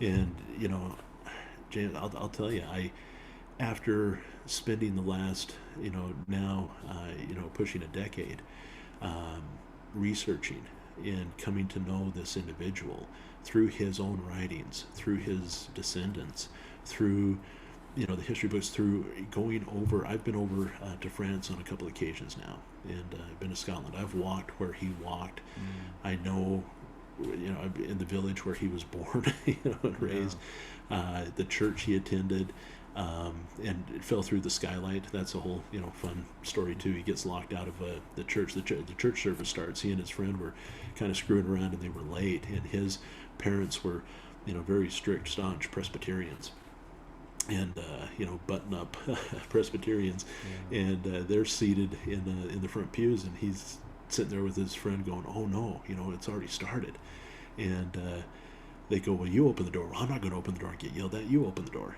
And they decide to climb up on the roof to look through the skylight to see if, in fact, the service is going. And he ends up leaning too far and crashes through the skylight and falls down and lands between the pews by Oh his no. family. And Almost on yeah, target. yeah, almost on target. But we chuckle and say that maybe that's why the family immigrated to Canada, was to get away from the embarrassment. Yeah. So it's those kind of delightful anecdotes where you really do start to come to know somebody, Yeah. even though Yeah. they've passed away. Um, I do. I feel like I've come to know Jimmy in a way that most people don't. Yeah. And it's also kind of funny too, because when we started this process, we were the ones seeking information, and we were Mm. talking to you know, newspaper reporters that had written articles about James, that Mm. had done some research, and we're asking them, well, where did you learn this? Who did you talk to about that? And so we went to the regimental archives, we went to the museum directors, we went to everybody and anybody we possibly could, and then started uncovering, these items in different places, whether Yeah. in where some family members might have known some things or had some things that others didn't. It took really getting to know various descendants, and again, regimental people, and even descendants of people in the regiments, people that had served with Jimmy, that had carried down stories, so that after a number of years, as we were making inquiries, we'd talk to people and they go, oh, well, you know what, I know this or that, but really the people you need to talk to, this was asking up in Canada, they're going, well, really, there's a couple guys you probably need to talk to. I think they're based down in the States. They're down in Utah. And pretty soon these guys were foremost experts. Exactly. That now people were referring people to us, saying, well, I'm not the expert, but I can tell you who is. And that was kind of an interesting transition to be the guy that suddenly was the foremost authority on. Well, you've kind of been bringing all these loose ends together, huh? Exactly. Yeah. And so we tied so much together in his history that we have emerged as the preeminent authority on Piper Richardson and the 16th Battalion Canadian Scottish during World War I. And it's given me interesting opportunities to be approached by individuals. I've done various interviews, and I've worked on some books and articles and things like that for this project. And so that's how this project began, how I first heard about Jimmy, being told by Dennis at pipe lessons when I was a 12, 13-year-old kid, going up till the discovery of those pipes, and then the repatriation, and getting to know Roger McGuire up in Canada and all the principals involved in that, and then the Richardson family, and it just kind of metastasized and grew. And I recognized, okay, we're going to do this film, we're going to do this story on Jimmy, and we're going to do some books and things with it. I'm telling the story of one piper who are in the Victoria Cross, but I went back to my dad and I said, Dad, there are three, that are in the VC. There are more. He's not the only one. We need to tell those stories. Yeah. And so we came up with this Pipes of War project, where we're going to tell those three VC stories on film. Mm-hmm. First will be a film called Unparalleled Valor, the story of James Richardson, VC. Then one of the other pipers was Daniel Laidlaw. He was the piper of Luce, the Battle of Luce, around Christmas time. Okay. 19. I saw the. This is just. I don't want to. Sorry, I shouldn't have cut you off. No, go ahead. Please. I seen the website, and so this is bringing back the images of those titles along the bottom of the website. Sure. So and then the other one is the hero of Dargai, which is George Finlatter, and he that was during the Indian Uprising that took place during the Boer War time frame. Mm-hmm. And so the late 1800s there, and so those are the three that we'll feature in 3 feature-length documentaries. We have filmed and shot an awful lot of film for Unparalleled Valor. Mm-hmm. All the elements I could tomorrow cut a basic documentary together for it, mm-hmm. but as I explained, we really kind of wanted to change the landscape of documentary filmmaking a little bit here, mm-hmm. and so we set about trying to get the funds to do that, and we found it to be a little bit more challenging than usual, because one, we were Americans trying to tell the story of a Canadian bagpiper, mm-hmm. so American funding was like, well, why not tell an American story? Isn't that just like us, huh? Why are you talking about them for? Why don't you talk about us? Yeah. Or then you go up to Canada and suddenly it's like, well, why are Americans trying to tell our national Yeah, who the heck story? Are you? Right? So we ran into some of those, and then we were working on getting money out of Scotland, and James, we came so close on several occasions, but then you had Scotland back during that period really pushing for independence, and some of the people were talking about putting money up for this project ended up dumping it into some of the political campaigns and things up there. And then of course even recently with Brexit and whatnot, we've had just some struggles. And so that's when my father and I, we were approached with this idea to do this America Boxed In film, and it's a work for hire. It was another individual's project he brought to us, and we we decided, okay, we'll take this project on, even though it kind of interrupts what we're doing with the Pipes of War. And we'll go take care of this film in hopes that the money and the return on it we can parlay into the Pipes of War, and finally get some of the filming on it done that we need done in order to complete that Unparalleled Valor film, at least. So that was the reason for taking on America Boxed In. We've got that done now. It's in the festival circuit. We're working on a distribution deal. Once that's done, then hopefully we can get everything with the Pipes of War back on track. In the meantime, I've actually been developing a Pipes of War podcast where, you can step into the pipes world here, the piping community on podcasting. The reason there is that I want to do these at least 3 stories on film and have that kind of that trilogy, and have accompanying books and things like that go along with them. But there were over 1,000 pipers that were either killed or wounded in World War I alone. And there have been pipers in other engagements since. We talk about Bill Millen, the Mad Piper at Normandy. Stormed Sword Beach, with Lord Lovat and across Pegasus Bridge, piping. You have others, from the Boer War period or even before, going back to James Reed and Culloden and the other pipers. There's so many stories that could and should be told. There are pipers still out there with various regiments, and though they don't lead men charging into the battlefield, like Richardson and some of those guys did back in World War I, they're still out there today, inspiring the troops. There's that question, why do you pipe, as a soldier? And there's a purpose to the bagpipes. There was a saying once that, the bagpipes are worth 100 guns, because that piper speaks to those soldiers.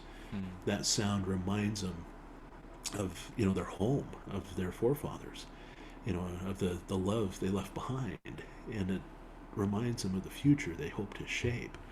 It's telling them home is just beyond the next trench. And so those pipers, the esprit de corps they bring to those around them is invaluable. And like I said, one military leader said that a piper is worth 100 guns. He meant it. It had that kind of effect and stirred the men up that way. So there are important stories that I want to tell and that should be remembered, just like we were talking about John Park. And so I intend to and have already begun developing that Pipes of War podcast to tell those individual stories in kind of, whether they're longer or episodic, to cover someone I know is in depth as James Richardson, or there's some that we don't have much information on that would be much shorter, single episode, but important to tell nonetheless. And so listening to you talk about it, it's exciting to me to imagine, just thinking about like the Richardson story, how what you started with was not nearly the body of resources that you now have, right? It's like in that process of kind of starting to tell the story or diving into it, you kind of find more stuff. It's exciting to me to just imagine the prospect of like, well, what if you do have this tiny piece of information about this one piper in this conflict, and you tell the story in the podcast or in the book or something like that, right? But somebody who listens or reads it goes, hey, you know what? My grandpa was there and he said this, and then someone else says, hey, you know what else? I've got this box of stuff over here, and in it is this, a roll call for a group that went on out in that conflict. Like, who knows how many more things could start accumulating, almost like a magnetic center, and as more things are drawn to it, it gets bigger and more powerful, and so even more things get drawn to it. You know what I mean? Oh yeah, absolutely. And then that's what's exciting to me, because I have experienced that to a certain degree already in doing the research on these other pipers. That, what wonderful things will we uncover, and histories we can tell and preserve and help perpetuate. For me, like I said, being a piper, it's part of what defines me. Yeah. My personal experience, I served an LDS mission. I had come up through the ranks in the pipe band up until and played with them from being 11 years old up until like 18, 19 when I go off on this LDS mission. I come back from my mission thinking, okay, got to get back into school, got to do this, got to do that. Maybe I won't return to the pipe band right away. I'll take care of some of those other things. But then I saw the band perform once without me. Yeah, I'm sure that did it, huh? Oh, it was like a kick to the gut, like this knife stabbed right in my back, and it was my own doing that I wasn't back. But I saw them out there without me, and it was like, oh no, that pain was just too excruciating. I no matter what I was going to have to do to juggle pipe band and studies and every other aspect of life, I was hooked. I had to be back in the band. And so I think the very next week I went back to band practice and says, all right, here I am. I've returned. Like different seasons of life, you sometimes have to step away, but that has been a very common experience that other people have brought up with me as well, that like if you have to skip a season, it hurts. Yeah. When you hear the band striking up and you're standing on the side, you're not there with them, no, it makes you sick. You got to get back into it. Yeah, and like I say, that's why it's not just a hobby. It's a lifestyle. It gets in the blood. And now, for me, it's every one of my family plays and participates. You've achieved the dream. What we're all shooting for. You got them all roped in. Well, interestingly enough, it was because I ended up marrying one of Dennis's daughters, Alana. That was good planning on your part. Yeah. Well, it's funny because we were friends growing up, but for her part, it's a friend. It's like a brother. He's one of the band members. In fact, she had promised herself that she and her sisters had a pact that they would not date anybody in the band and they would not marry a piper. They actually wrote a contract because it seems like maybe that's smart, actually. Yeah, keep things in separate boxes. Well, right? Well, for them, it's because their parents met through the pipe band as well. Going back clear to Don Baxter and that, when the Salt Lake Scots organized, one of the founding members was Don, but also was Myron O'Connor. Myron had a daughter named Kathleen O'Connor. Kathleen was a Highland dancer in the Salt Lake Scots group early on, the White Heather Dancers, that was part of our organization. And she met a piper named Dennis McMaster when Dennis was just coming into the picture and learning. And that was under, at the time, I want to say it was Bruce Hansen was the pipe major. And so you had the Hansen family, Bruce, and then his son, Doug was a talented drummer, was one of our lead drummers for a lot of years, and then his sons, Jason Hansen, Brandon Hansen, they were all drummers and involved in the pipe band community here. Anyway, Dennis, being just a piper at the time, he and Kathleen met, fell in love, and married, and had 4 daughters. And they swore they would not do the same. And they looked at it and go, well, it's because when Dennis did take over as pipe major, all the family vacations were band trips. Yeah, were competitions. Yep. Are we going to Disneyland this year? No, we got to go to Santa Rosa. We got to go to this, that, when there's a pipe competition at Disneyland. Right. So a lot of their family vacations, a lot of their social outlet was the band or with band members. Yeah. And so the girls were like, we're going to get out of this. We're going to marry somebody else. We're going to have life beyond pipe band. Yeah. And it's funny. Yeah. Every one of those daughters that is married has married somebody through the bagpipe band. Of course. For example, Aaron McMaster Gunn married BJ Gunn. Oh, of course. I didn't realize she was part of the family. Yeah. So she was Dennis's oldest daughter. And they're there. And BJ's family, they used to be part of our bagpipe band as well. Yeah. Ray Gunn was one of our early drummers. His mother was a tenor drummer, Kathy Gunn, in our group for a while, and his sister Tina was both a Highland dancer and a piper. And so it's kind of funny. The family that pipes together stays together. Yeah. And so yeah, long story short, I met Alana.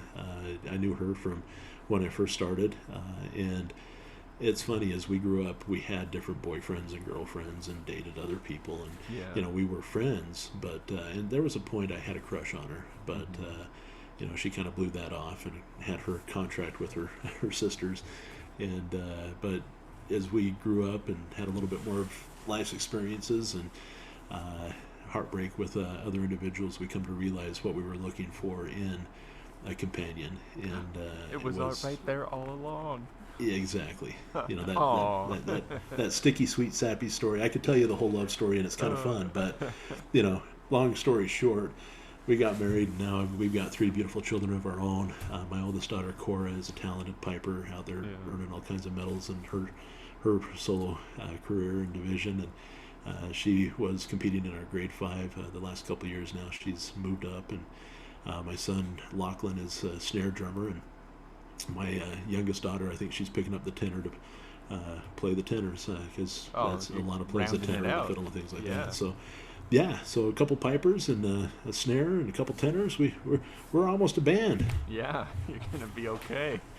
You start getting some grandkids on a bass, you're gonna be all right. Right.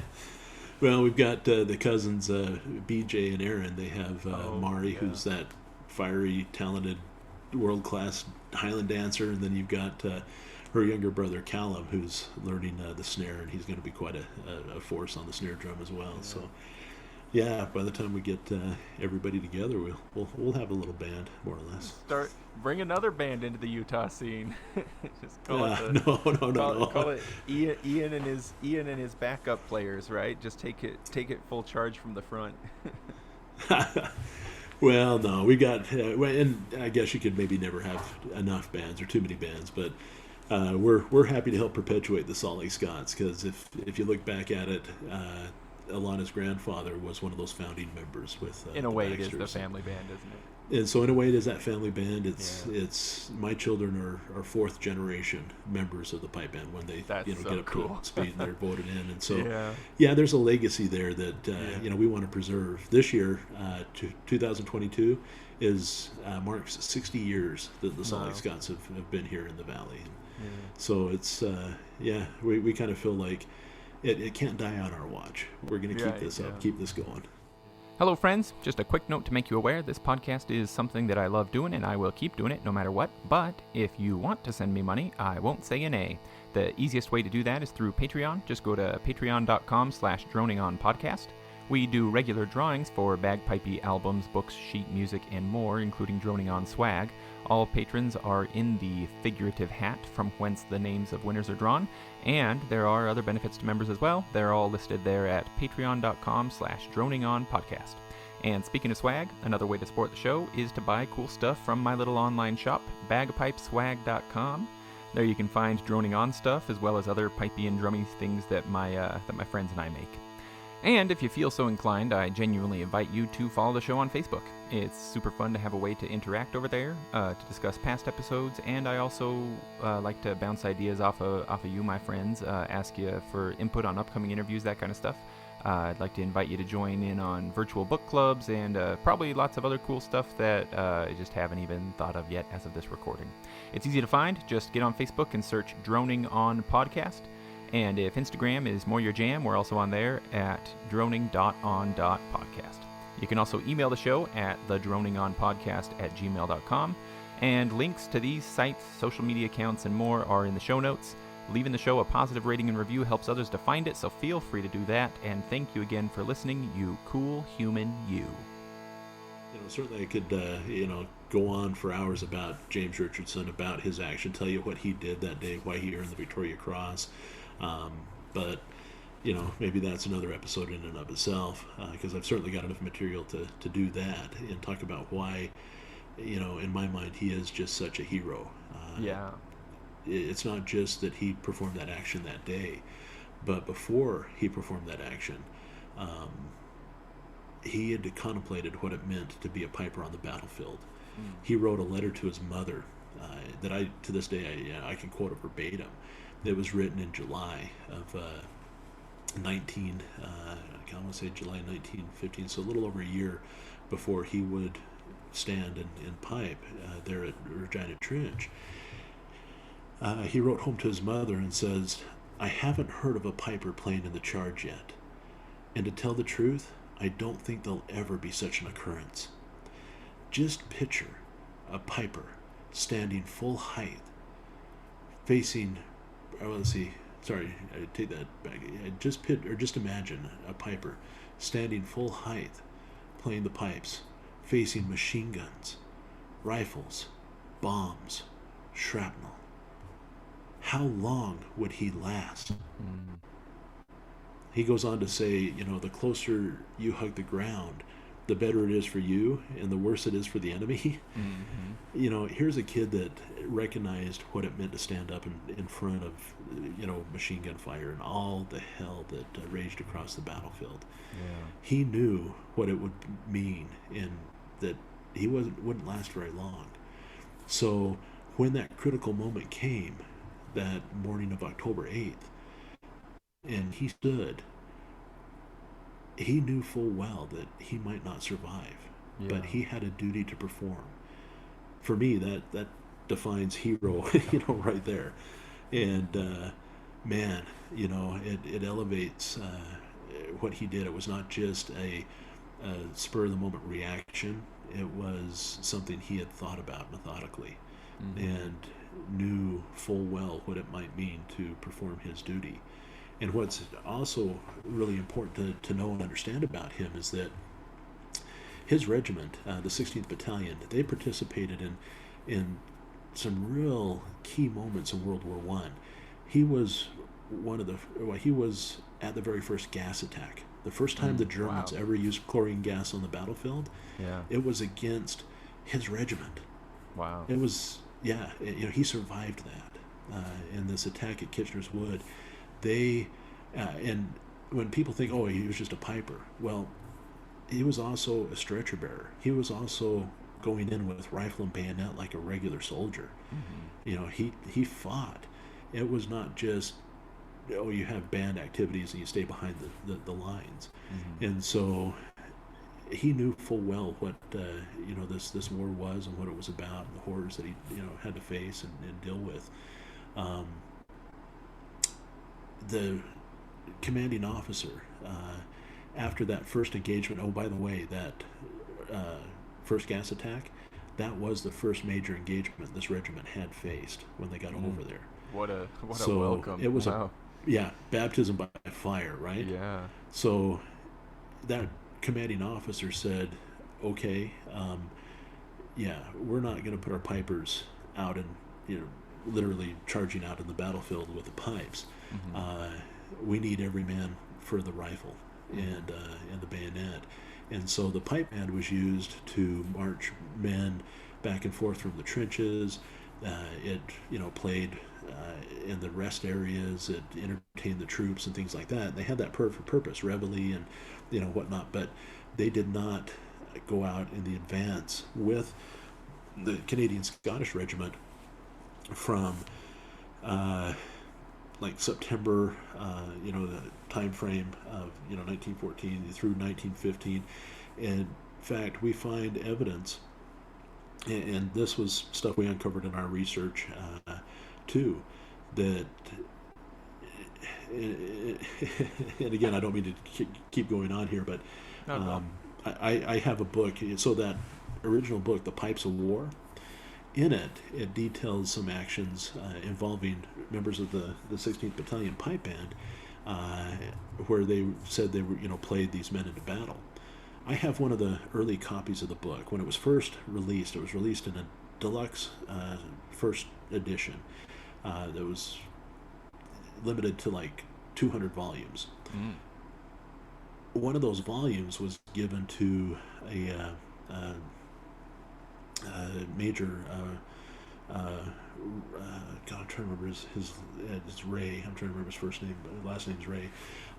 He was Jimmy's over at the company. Jimmy was over in a number of the engagements. In the book, it's his personal copy. He wrote in the front of it. I think it's copy number 71 of the 200. He wrote notes in the margins and where Like corrections? Exactly. Oh, really? where the book said certain things happened, he would underline it. He'd say, "Not true." Oh, really?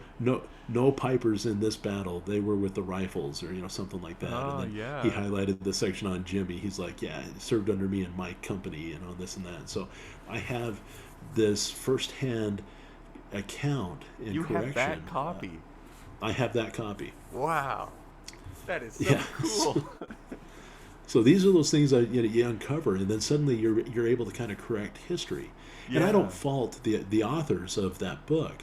Sure. Keep in mind, they published that in 1920, Yeah. 2 years after the war ended. Mm-hmm. And it is trying to be an all-inclusive volume, getting information from across the world, from Australia, from Canada, so these guys are publishing this in Scotland, in Glasgow, Scotland.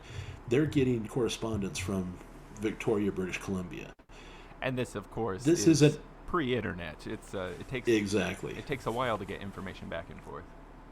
Yeah, this is before you're making international phone calls easily. This is a lengthy correspondence, and to be able to, check and edit and vet every detail, Right, the ability to and verify make sure that things, accuracy's there. Yeah, there wasn't the resources available to them that we have now, and so I don't fault those original authors, but that's been the history and the defining history for a lot of people for looking into this subject matter for a lot of years, and it's interesting to now be able to kind of correct some inaccuracies, and that was one thing I never intended. So I've actually got a version of that I've been looking to print, and actually was looking to go to print just before COVID broke out, and then the supply chain issues, because some of the best printing was in China at the time. Speaking of documentary. Exactly. So, I'm sitting here shaking my head going, God, I intended to release it actually there in 2020, because 1920 was the first edition. Yeah.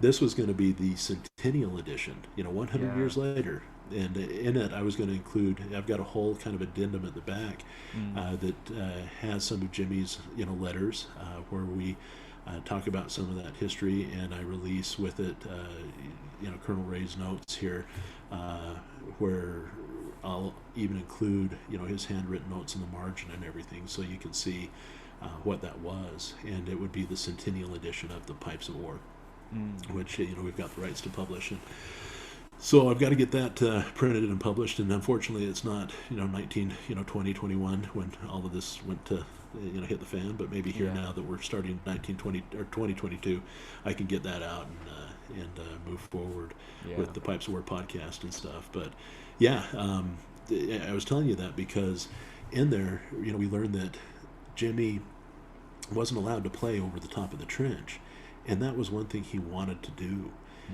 He wrote home about it constantly, and so when he writes his mother and says, I haven't heard of a piper playing in the charge yet, that hasn't happened for him.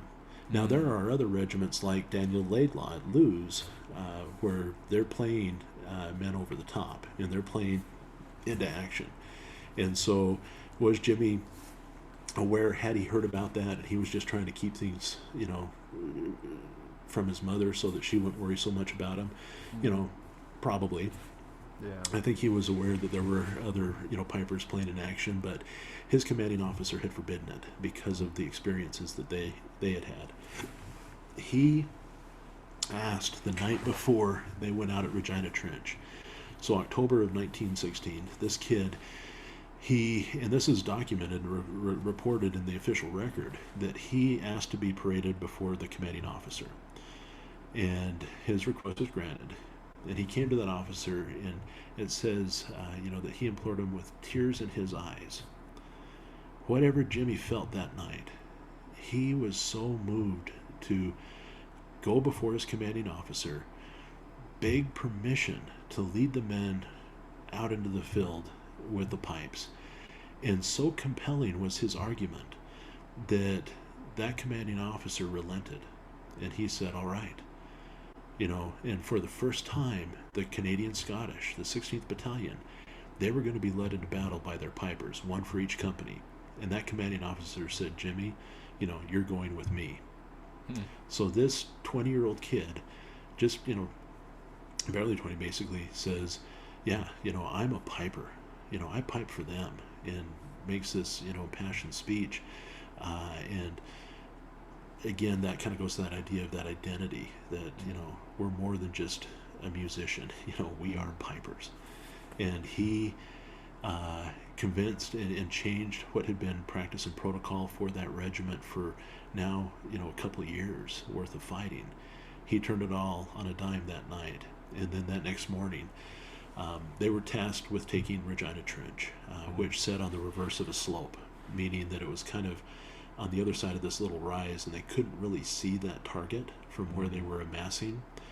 But the plan was for the opening bombardment, the artillery, to pummel the German line and their wire entanglements, with the idea that the shells would tear the barbed wire apart, and these pipers would be able to advance and move through that opening and take the enemy position. This was done 4:50 a.m. October. There was a little bit of, snow and rain. They fire, these shells off, and they're blowing things to Kingdom Come out there, and then they advance. The call comes for them to advance, but the pipers were told not to play going forward, that they would receive an order. The commanding officer would tell them when they could start piping. So Jimmy's walking out, and his sergeant major comes over and asks him, why aren't you playing? He says, well, I haven't been told to play yet. And they advance in this charge, and they get up close to the German line. And this is a pretty heavily fortified line. They were hardened German Marines. They were I think it's the 4th Division Ersatz that set in that area. These guys had machine gun nests and emplacements, dugouts. It was not just your little trench in the dirt. This was a fortified position. And so these Canadians, they advance, and as they're getting closer, they start running in, and as they run in, they literally run into the barbed wire. It wasn't cut. The artillery hadn't torn it apart as they had imagined it would. And so men got hung up in the wire, screaming, crying out, and the Germans opened up machine gun fire. And this is, 20 to 40 yards out from the trench, and they just start killing them all. And it looks like everyone's going to be a casualty that day. The men panic. They start diving for cover in the shell holes and laying down in the mud, just trying to avoid getting hit. Jimmy and the commanding officer and the sergeant major end up in a shell hole themselves. And Jimmy hadn't even played yet. None of the pipers had begun playing yet. The commanding officer rises up to assess the situation, and as he does so, he gets hit. And, where he was hit, I don't know. I imagine as he's poking his head up over, it's probably going to be a head wound. Yeah. And it's going to be traumatic. Jimmy's probably, spattered with his commanding officer.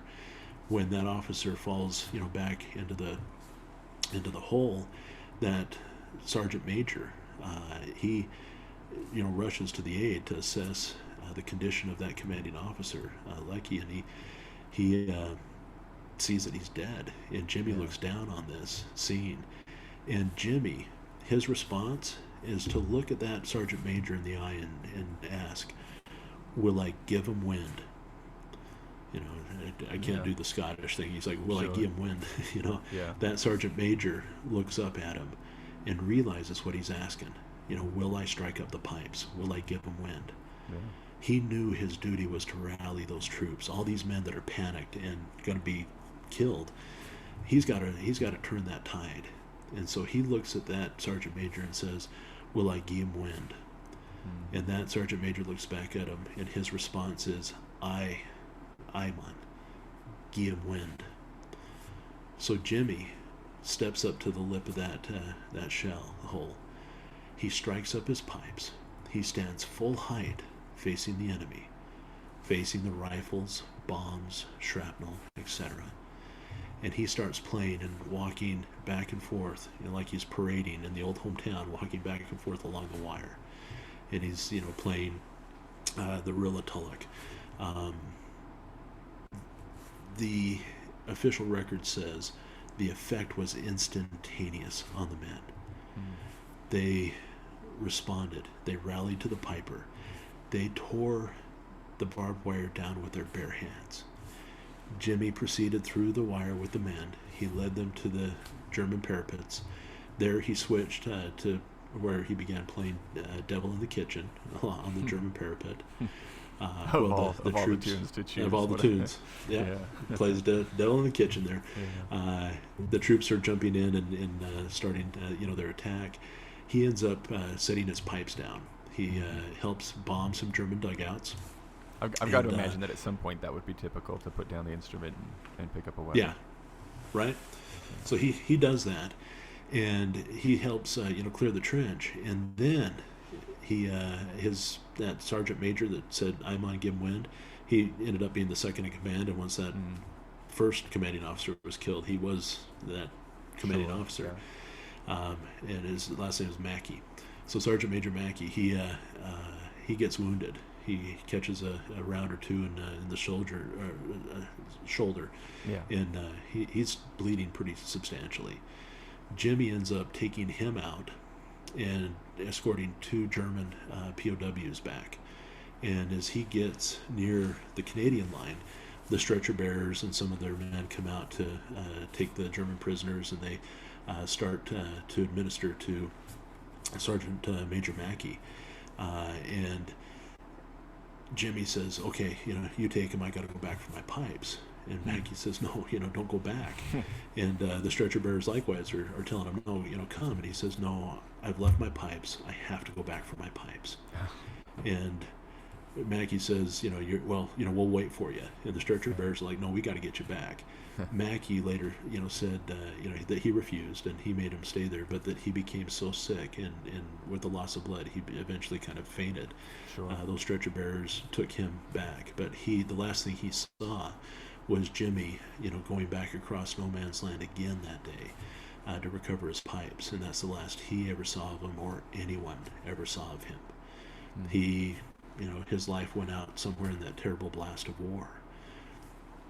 He went back for those pipes, not just because they were, his pipes, but we learned from one of his letters that he wanted to buy those pipes from the quartermaster store and send them home.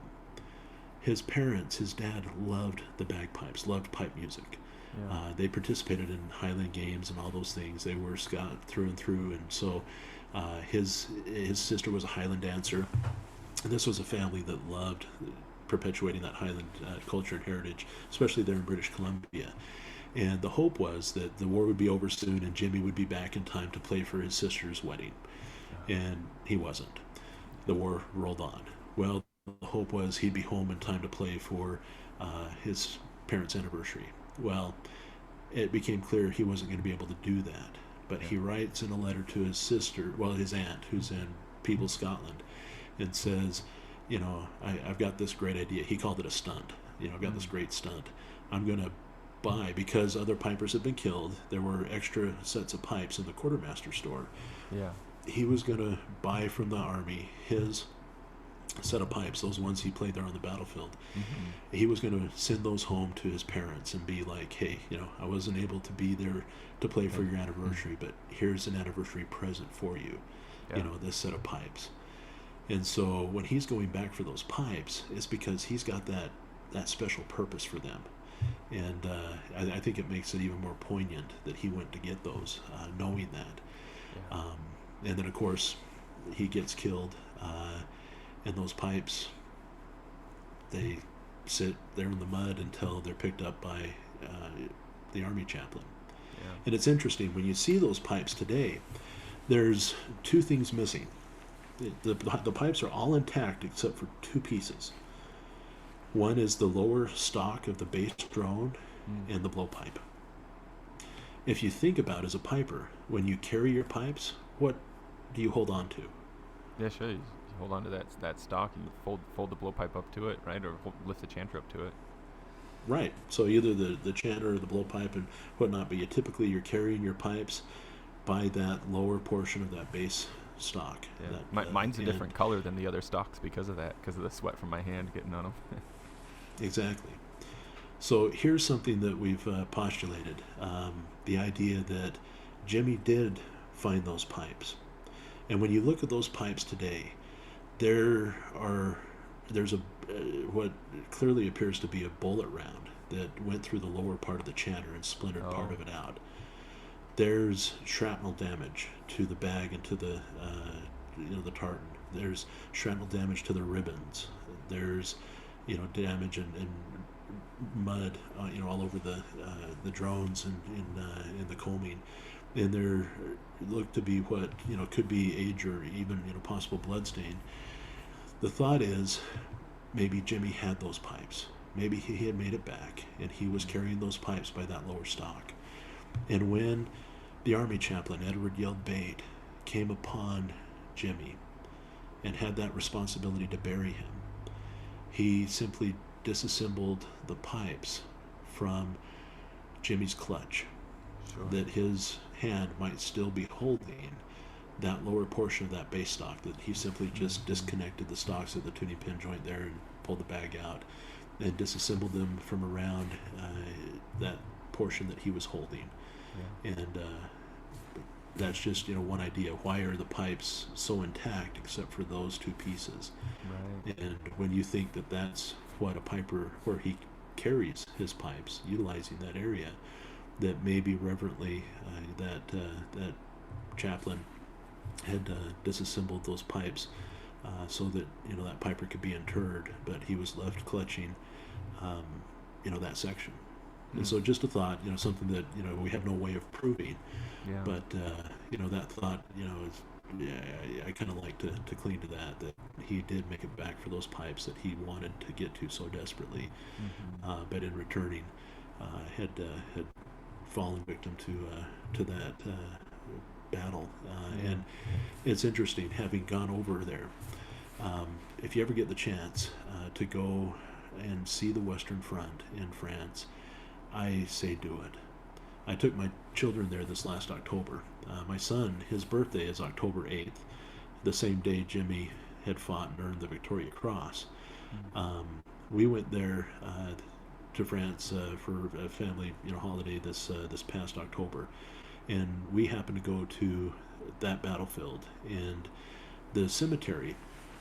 What they ended up doing after the war was consolidating those battlefield graves. There was a Commonwealth War Graves Commission that was assembled, and they went and they would collect the bodies from, so they disinterred and reinterred bodies into what are now known as Commonwealth War Graves. And they spot and kind of litter the landscape out there, but instead of having individuals buried all over in a field, they pull them into a uniform cemetery. And so Jimmy is buried in Adnac Cemetery. Adnac is Canada spelled backwards. They're near Regina Trench. It's literally within, you can see from the cemetery the original spot where he was interred and where he fought and fell, where the trenches were. They're farm fields now. And when you go out to these places, in the farm fields, there are these islands of stone, these little fenced-in areas that are, contain some 2,000 headstones with this great big granite cross of sacrifice and, everything that denotes these Commonwealth War Graves, a couple trees planted. But wow, you go and you see these things, and it's a very moving experience. Yeah. But have you ever heard of the Iron Harvest? No. But I can imagine that it would have been a real job to basically start tilling this ground and pulling up a whole lot of metal. Well, that's precisely what it is, but it's still going on. Yeah, man. So here we are over 100 years. This last October, we were there on the 105th anniversary of this battle. The fields had been, were laid fallow. They had recently been tilled again. And this happened the first time I went over back in for the 90th anniversary. So now we're 15 years ago. I think it was the first time I went over. Here we are, even another year. What did I go over? God, yeah, maybe it's pushing that long now. The Anyway, pandemic makes it weird. It's hard to remember it does how long make things it's weird. been. Yeah. But anyway, we're over there for the 105th anniversary, and I tell my kid, or my kids, go walk across that field and look down. And they went out and they literally collected shrapnel. To this day, those fields yield up, and sometimes they yield up intact, unexploded ordnance, and they have bomb details that have to come through and collect them. Yeah. But every year, as the farmers till their fields, they drag all this shrapnel over to one corner. It seems the ground still yields up shrapnel, bullets, shells, fragments, belt buckles, cap badges.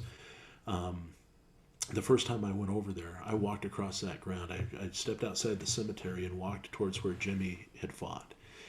And I, kicked a clod of dirt, and I realized, well, that's not dirt. And I bent down, and it was this piece of iron. And I took another step, and I realized you can't go 2 or 3 steps without kicking a piece of iron. And you look around, and you pick up some of these pieces. The pipe major, Roger McGuire, was with me. We were filming a segment there, and he bent down and he picked up a piece of broken belt buckle, and you were just going, oh my gosh. And it's then that I had this whole kind of paradigm shift. There was this moment of, wow, what must these men have faced? Yeah. When 100 years later, you're still picking up shrapnel in the amounts that we were seeing. It had to be unimaginable, the amount of bullets and shrapnel and those bursting shells that shoot out the little steelies everywhere. And you're just going, what these guys had faced, what hell that must have been. And you see that though in those bagpipes. When you go to Victoria and you look at Jimmy's pipes, it's a tangible reminder that that young man who had been this ordinary boy, when he stood up, he became the most extraordinary of heroes, because he faced all of that with nothing more than a set of bagpipes, and he turned the tide of battle. He rallied those troops. They tore that wire down. They went on and they claimed the trench that day. And it wouldn't have happened without him. It was because of that, and taking that sergeant major back out, that he was awarded that highest medal for valor, and fully deserving of it. In my opinion, especially when you go and you walk that ground and you see what that would have been like. Yeah, it changes you. I thought I knew until I stood on that ground, and then you really come to understand what that would have been like. And it's just, it's life changing. It changed for me, and brought to me that deep reverence and respect that I talked about earlier in our conversation, of men and women who fight and fall for our freedom, who stand for those righteous causes and provide us with the safety and security that we enjoy, that our children enjoy here now. Freedom comes with a price, and I think it's important to remember, and remember warrior pipers like James Richardson. So sorry to keep talking and taking this on and giving you more of an editing job to do.